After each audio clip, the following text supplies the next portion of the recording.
Good morning. Sa wakas, dumating na yung pinakahihintay-hintay ko mga bossing. Ito nga pala yung sabitan natin ng mga Hot Wheels. Na-order ko nga pala to sa may Lazada. Mga boss, ano to, no? Metal stand to na sabitan ng mga laruan. Parang ganyan, pero mas pinaganda mga boss. So, buksan ko lang to, tapos pakita ko sa inyo yung kabuuan. Mura ko lang nabili to, parang 1-1 ata, parang ganun. Yon, shoutout kay Sir Noel Benaventura. Ito yung binili niya sa atin. Bayalalamog to mga boss. Ito kala ko di mabibili to eh. Itong stadium ng baseball kasi kulang na naman talaga to. Pero 150 ko na siya binigay. Tapos itong Tommy na railway. Halos kompleto pero wala yung escalator niya. Lahat yan naka-indicate sa post ko kung ano yung kulang, kung may kulang man. Tapos mura ko lang binibitawan. Pero itong itong Dernier na to, kompleto to na Rebel, mabubuo niya to. Tapos may kasama pa tong railway sa loob na isa pa. Bali 5 yung binili niya, tsaka isang diecast na maliit. Salamat sa'yo, shoutout na rin, Sir Noel. Parating na yung lalamove. Ito na yung sinasabi ko sa inyo mga boss. Yan, nabuo ko na siya mga bossing. Ang ganda na ito mga boss, no? Talagang swak na swak siya dito sa mga Hot Wheels natin mga bossing. Ang ganda. Siguro bibili pa tayo ng dalawa na ito. Para yung isa, pwede kasi siya sa mga baril din. Yung mga pellet gun natin dito, pwede rin siya doon. Pwede natin ditong ilagay yung mga model natin para pag may mga nagtatanong kung ano ba itsura ng Q1, ano ba itsura ng Q11, ano ba itsura ng shotgun, makikita nyo na agad. So eto, bibili tayo ulit na ito. Mura lang naman pagkakabili ko rito, parang 1-1 or 1-2 ata kasi sa Lazada siya. Pero mura na yon mga boss. Para sa gantong lagayan ng mga pwede natin isabit na pwedeng pang tinda, pwedeng pang display, is mura na yun sa 1-2. So, ang order ko is color black talaga. Shoutout doon sa seller na binilang ko na ito. So, white yung pinadala, black yung order ko sana. Kasi black talaga yung order ko, ipapares ko siya rin sa kulay ng magiging shop natin kung magkataon man. So, ngayon, white yung pinadala niya. Bakit ganun? Pero okay lang, sige, naiintindihan ko naman. Seller din naman ako, minsan nagkakamali din. Ayan, ganyan siya kalaki mga bossing. Ito yung ayan, yung balikat ko. Halos hanggang balikat yung tangkad niya. Ang ganda kasi talagang kitang-kita yung mga Hot Wheels natin. Parang nasa Toy Kingdom na tayo mga bossing. Pero hindi ganito yung lagayin sa Toy Kingdom. Ayan, ang ganda talaga mga boss. So, itong mga Hot Wheels na to is yung mga natira doon sa mga pinagpo-post ko sa page. Ayan, Ito mga tagwa 130 to 180 pesos. Karamihan dito 130 and then 150. Yung mga 180 pesos parang wala na atang natira. Ito 180 na lang to. Ayan, may presyo pa. Ayan, may presyo pa, 180. Kahapon nga pala mga bossing Hot Wheels drop. So kung napanood nyo yun sa may page natin, congratulations kay Idol. Idol, dalian mo. Ayun pala, may huwabol. Nakita niya na. Yeah, nice one. Ang galing.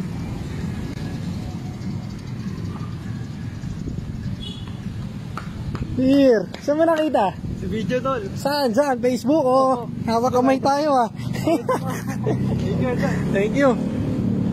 Ingat ka.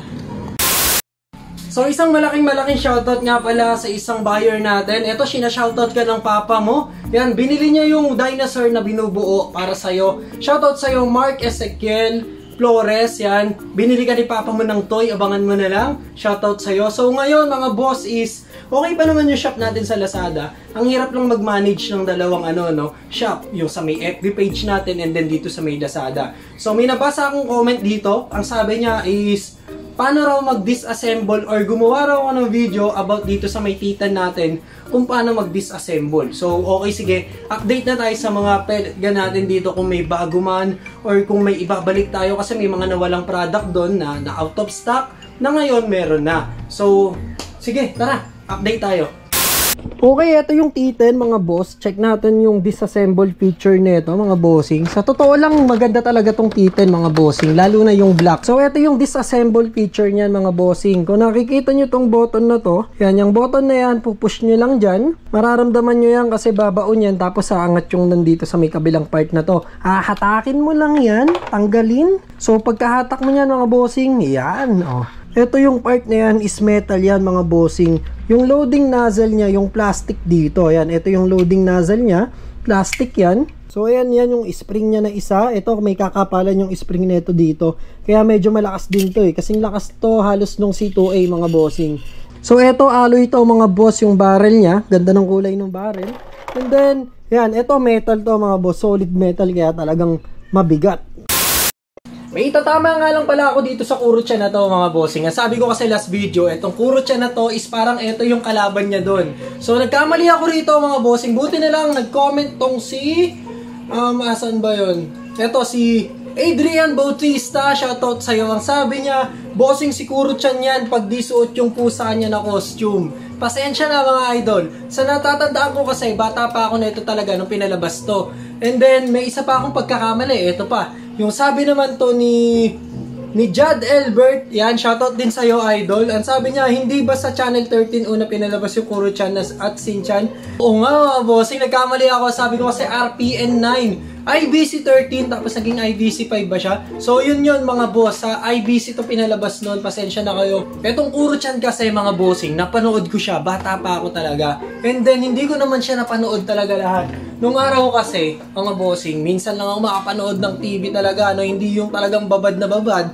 Dahil yung nanay ko is hindi naman ako pinapanood ng TV palagi. Una, nag-i-schooling tayo noon, elementary to high school. Pangalawa, nagtitipid talaga ng kuryente yung nanay ko. Kaya umaga at sa hapon, limitado lang ang panonood ko ng TV dahil bawal magbukas ng TV nung araw pag umaga tsaka hapon kasi sayang sa kuryente. Ganun talaga nung araw. Pero kung yung estado mo mayaman-yaman talaga kayo nung araw is talaga makakapanood kayo maghapon. Pero yung nanay ko talaga, matipid sa kuryente yun. Kaya hindi ako nakakapanood ng umaga halos, tsaka ng hapon. So ang ginagawa ko noon, nanonood ako sa kapitbahay o kaya sa bahay ng kuya ko. Kasi kila kuya, doon ako palagi nakakapanood ng TV kahit umaga hapon, nanonood sila palagi. So yung Kuro-chan mga bossing, pasensya na. May isa pang nag-comment dyan, hindi ko na na-save yun kung sino. Ang sabi niya, ang nag-boses kay Kuro-chan ay hindi si Andrew E, kung di si Ogie Alcacid. So sa akin din yun mga bossing.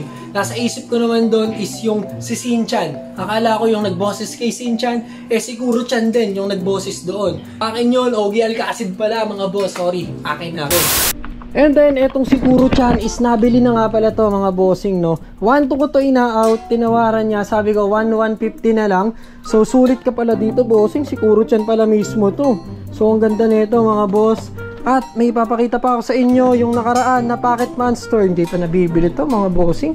Tag 3K ko kasi binibenta pero ipapakita ko sa inyo na gumagana to, no? So subukan natin. Unahin natin si Pikachu. Yan, si Pikachu mga boss, tinest ko naman na to. Pero ipapakita ko pa rin sa'yo na gumagana para mabili na. Sayang kasi mag-auction na ulit bukas para may pondo tayo. So ayan, pag ganyan mga bossing, pag ganyan ang lumabas sa Game Boy, di ba yung pangalan ng Nintendo, mga garalgal yung pangalan, di buong buo. Ibig sabihin yan, di binabasa yung bala. So ang gagawin nyo is ihipan nyo lang yan. Hihipan nyo lang yan, yan yung magic na ginagawa namin nung araw. Pagkahipan nyo yan, baon nyo lang na, o diba? O diba? Nakikita mo mga boss. O, binasa na. Alam nyo, sayang na sayang yung nagdaan sa atin na Sabado tsaka Linggo dahil ang daming pwede nating puntahan na event. Kaso nga lang, hindi kaya ng oras dahil inaasikaso ko talaga tong page natin at pagtitinda mga bossing. Kung napansin nyo, itong mga nakaraang vlog natin is puro update tayo dito sa bahay. Sayang yung Sabado, Linggo talaga. Alam nyo ba nung Sabado, merong competition ng Tamiya. Alam nyo yung competition ngayon ng Tamiya na yung mananalo nationwide mga bossing, tapos padadala sa ibang bansa para lumaban sa pinaka-cup talaga ng yung competition ng para sa Tamiya. Sayang nagkaroon dito sa amin sa may SM Pulilan. Hindi ko lang napuntahan talaga mga boss. Sayang, ang ganda sana mag-vlog doon. And then nung Linggo naman mga bossing, may competition naman dito sa amin din. Malapit lang talaga as in. May competition naman dito ng Beyblade mga boss. Sayang talaga, no? So wala naman akong magawa kung hindi talagang unahin yung dapat unahin.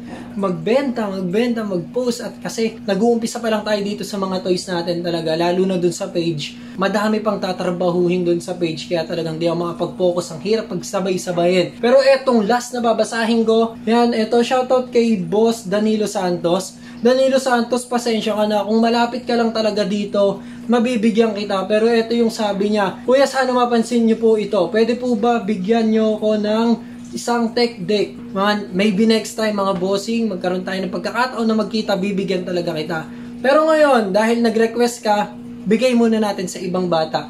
Meron ako ditong fingerboard pero hindi siya tech deck. Yun yung binili na. Maganda tong fingerboard na to. Wala nga lang siyang brand. So, pamimigay natin. At dahil sa'yo, Danilo Santos, tama ba yung sabi ko? Danilo Santos. At dahil sa'yo, may nabigyan na isang bata ngayon. Kaya tara na, labas tayo. Puntahan na natin yung bata na yun. Hanapin natin yung kung nasaan yan. Magbibigay tayo ng isang tech deck. Tara na, let's go. Wala akong makitang bata ah. Oo, nasa bukid lahat ah. Isang mabuting bata lang na masalubong. Magkakaroon ka ng laruan. Take it. Thank you. Pusing. Sayang lang. Thank you po. Ay, siguro kasi kakaalam ako dyan. Sayang, isa lang dala ko eh. Isa lang dala ko, sayang. Susunod ah. Dapat 3 dinala ko eh. Thanks. Thank you. Bulacan ka lang? Oo. Nakabalugan po. Isa lang yan eh. Bago ka lang? Bago pa lang po. Isa lang kasi nadala ko eh. Dapat pala 3. Susunod. Isa-isa lang.